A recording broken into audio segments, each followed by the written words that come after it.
Welcome back to the channel, guys. It's been a while. Today, I'm going to test out a new camera that I bought recently. Whenever you buy new equipment, you want to do a dry run with it to make sure you learn its functions and know how to operate it properly. The last thing you want to do is spend hours filming only for it to be in the wrong format, setting, and whatnot. And while at it, I figured I'd take this opportunity to go over some of the major filming equipment that I use for our channel, in case some of you are also aspiring to launch your own channels and wondering what you'd need. Mind you, you certainly don't need all the stuff I have laid out here. A lot of the stuff here I didn't have with me when we first launched our channel. Over time, I began to add a few things here and there depending on our needs. So don't be overwhelmed or think you need a whole lot to start. So the most important thing obviously is the camera. Before I bought the new one that I'm recording with right now, this has been my go-to camera for years. It's the Sony A6300. I bought it when it was first released, I believe back in 2016, and then 8 years later, just a few months ago, while filming the S2000 oil change video, the wind knocked it out of my cheap Amazon Basics tripod and cracked both the body and the lens. Needless to say, I was incredibly devastated. My gut was literally wrenched. Anyway, given the nature of our channel, where wrenching has sort of been the mainstay of our content, I haven't used this a whole lot because obviously it's hard to get under the car or get to tight spaces with a camera of this size. But if you want quality footage, a dedicated camera like this is a must. A lot of small portable video equipment have come a long way over the recent years, and you can shoot in 4K with a GoPro or DJI, but there's a noticeable difference in quality of the footage when compared to what I shoot with the Sony. I've used the Sony to film the reviews for both Aiden and my cars, and you can tell that those were shot with a professional grade camera. The other video recorder I have is the GoPro. I have the 6th and the 9th generation models. The 6th is a backup, and Hero 9 is really the one that I use the most across pretty much all of the videos that we've shot, just because how light and portable it is. I don't have the 6th generation with me. I don't know where it is. It's probably in my backpack somewhere. But for something that's this small and compact, and it is super capable and versatile. I have the media mod on here because I have a dedicated lavalier mic to record sound. So unless you have this mod, you can't hook up external mic system onto the GoPro. I have the Sennheiser AVX wireless system that goes on to the GoPro.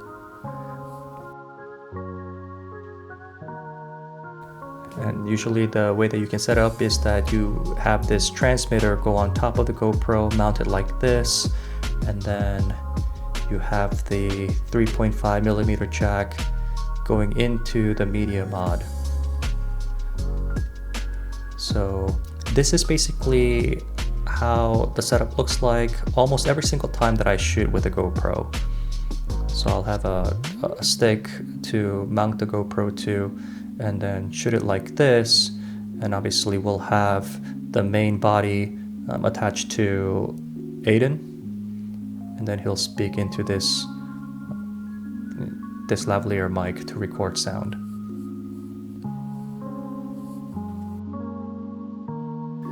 The GoPro's internal stock mic is not that great in picking up sound, even with the improved mic that comes with the media mod. And I don't know, guys, I feel like quality audio is imperative when filming DIY videos or even cars in general. So I did invest quite a lot to get a good mic system. I also have this handy recorder just in case I want to capture the sound of the surroundings. The lavalier mic is great for picking up singular sound, but it isn't suited to record a broader area. And so we have these mics to pick up sound from a much broader area, whereas the lavalier mic from the Sennheiser is unable to do that. I mostly use this to record rolling shots to capture the exhaust notes. Eventually I'll get a more prosumer grade condenser mic for better sound quality, but I have no complaints with this one yet.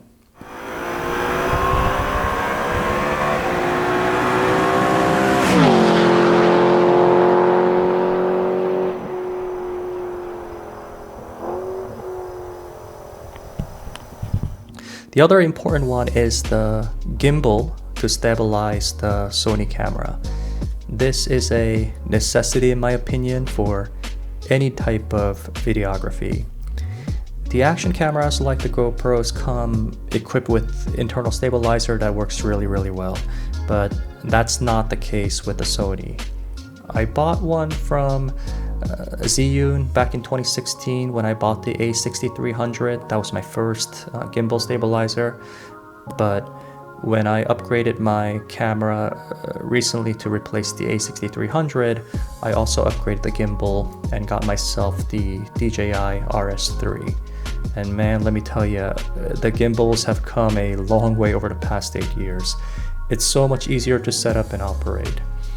We'll see how it performs when we film future content, but yeah, I'm pretty hyped about this one. Then we have a drone here, which I rarely use. It's the first ever Mavic Pro from DJI, and I bought this back in 2016, I think it was, pretty much as soon as it was released. Even though I had really zero use for this, but I was just very much curious about drones and got it to just fly for fun and have fun with it. And so all of the drone shots you guys see in our videos were shot using this. But the reason why I don't use it often is because it's just way too slow to shoot cars. You literally have to be driving at like 20 miles per hour for this to keep up, just enough to get a couple of seconds worth of footage. Maybe one day when our channel gets decently big, maybe I'll then invest in a newer model, but for now, this will have to do. And last but not least, I use my phone as a backup. Sometimes we shoot from morning well into the evening, and I don't have enough spare batteries to record all day long with my GoPro and the Sony. So in those situations, the phone can really come in clutch and save the day. When we were filming the MHD2 episode, I actually had to resort to my iPhone to record a last bit. I have the 13 Pro, and its video quality is actually far better than I expected. So if you're looking to start filming and you don't have a big budget, just starting with the phone that you have should be more than enough. There's absolutely no need to go crazy from the get-go in terms of having, the video equipment to start your channel and get you going. With that said, let's go ahead and test the new camera and the lens that I bought to replace the A6300. So to test out the new camera, I'm gonna review a product that was sent to me for free. It is a portable tire inflator from Auxito. Now, even though it's provided at no cost, my opinion on this will be entirely objective, and I'm not being pressured to say just positive things. All they asked was to mention the product name in the title of the video and insert a link to the product page, which I'm obviously happy to do so. So let's go ahead and unpack this thing and see how it is. And here's the user manual that I found to be pretty concise and to the point. I'm not the type to read through the manual because they tend to be really wordy, but I appreciated this one's brevity as well as clarity. And here's the inflator itself. It's a pretty slick and neat design. I really liked how it felt in my hands, and it felt pretty light, but not in a cheap way. And then here you have the Type-C port for charging, and then a regular USB port in case you want to use it as a power bank. You have the LED light as well as the air outlet. Then you have the control panel at the front of the device. So yeah, overall, I like the design and how compact it is, although it does somewhat worry me that a tire inflator is this small. But I'm not going to judge the book by its cover, and we'll see how it performs when we actually use it to test later on. Looking through the rest of the box here, we see an assortment of valves and nozzles, and then here we have the air hose. Initially, I was kind of worried that the hose seemed pretty short in length, but I had no problem reaching the stems on the wheels even when they were at the 12 o'clock position. I guess if you have a really big wheel, it may be a stretch and it may not reach, but you can always hold an inflator in your hand if that's the case, since it is pretty compact and small. I went and measured the length of the hose, as you can see here, and it was about 19 inches long. And they also provide you with a USB cable for charging and also a storage pack that comes along with it. Alright, so let's go ahead and charge this thing up. I'm actually gonna use the charger for my wife's MacBook Air so that the unit charges faster, and we'll see how long it takes to charge to full. So you can see that it's blinking red, and per the manual, this means the battery level is below 5%. So this is perfect because we'll be able to see how long it takes to go from 0 to full. So I came back and exactly 1 hour later and saw that it's blinking green. That means it's fully charged. So it took about an hour or less to go from 0 to full. But keep in mind that I did use a 70 watt power adapter that probably sped things up a bit. With that said, let's go and try this thing out. Okay, so as a car guy, I obviously already have a tire inflator in possession. As a matter of fact, 2 of them. This one was the very first tire inflator I picked up, I believe from Amazon for like $50 years ago, if I recall. I got sick of making trips to a local gas station or convenience store to inflate my tires during the winter, so this was a worthy investment. It's powered through the 12 volt DC, so there's no need to worry about having the device charged like the Auxito or the Milwaukee. It also came with an assortment of valves and nozzles for other things, and it served me really well for years, but the main downside of this product is how obnoxiously loud it is. With air compressors, it's pretty much given that they're gonna be noisy, but this one was just flat out obnoxious, which is why I got myself the Milwaukee. I think I got it on Black Friday last year, but it generally retails for like $150. But that's without the M18 battery. If you add in the battery along with the charger, that's probably another $50 you're adding. So $200 for a tire inflator is a lot, right? There's no mistaking about that. But if you already have an array of Milwaukee tools, then it would make sense to have this in your ecosystem. But anyway, the goal here is not to do a comparison test. I'm just gonna do a quick demo with each of these and give you my thoughts on the Auxito device. Okay, let's test out the obnoxious one first. The recommended pressure for the Pilot Super Sport on my M2 Comp is 35 psi. You can see here that it's currently at 37 psi, but I'll put some air in just to show you guys how it is and then deflate it later to its proper pressure. Press on.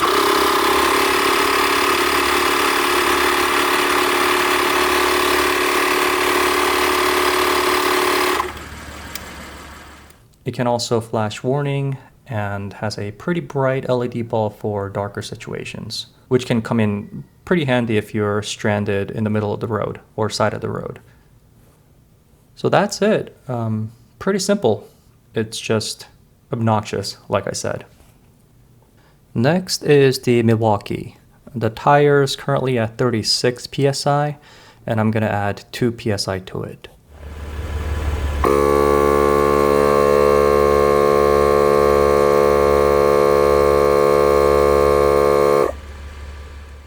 This one is decently loud as well, as you can tell, but it's not as cacophonous as the other one. Trust me on this, in real life, the other one is really harsh on the ear than what you hear through the camera. Okay, so on to the star of the show. You'll notice a car icon at the bottom left corner. The unit has 5 different modes: car, motorcycle, bicycle, ball, and custom. and each of them are set to default pressure, and for the car mode, it's 35 psi. But you can adjust manually by pressing the plus and minus symbols. I'm gonna set it to 38 and then give it a go. So it's currently at 36 psi, so let's see how it does.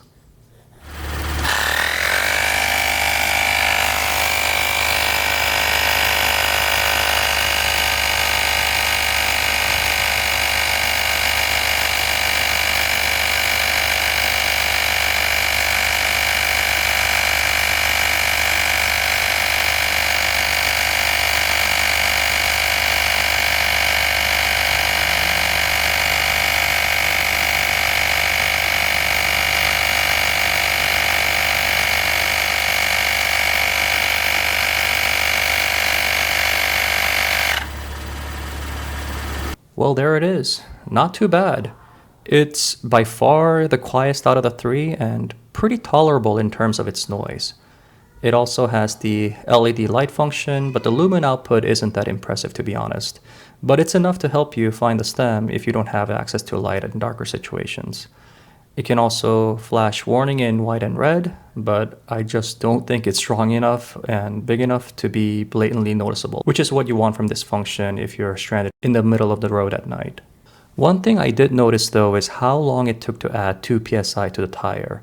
It is a small unit, so it's not going to be the fastest, but I want to try it again to see how long it takes. So let's take it to the last tire, and it's currently at 35.5. Let's see how long it takes to add 2.5 psi, bringing it to 38.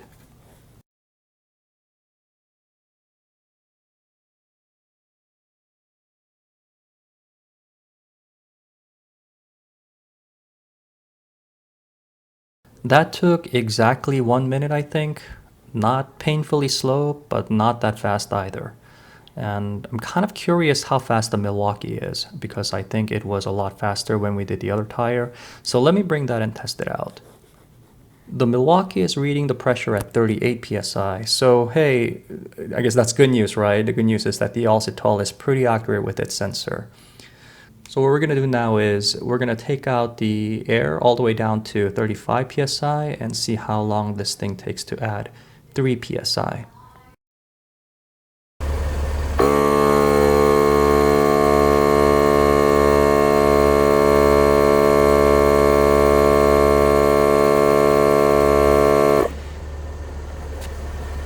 Well, that was super quick, about 10 seconds, I think.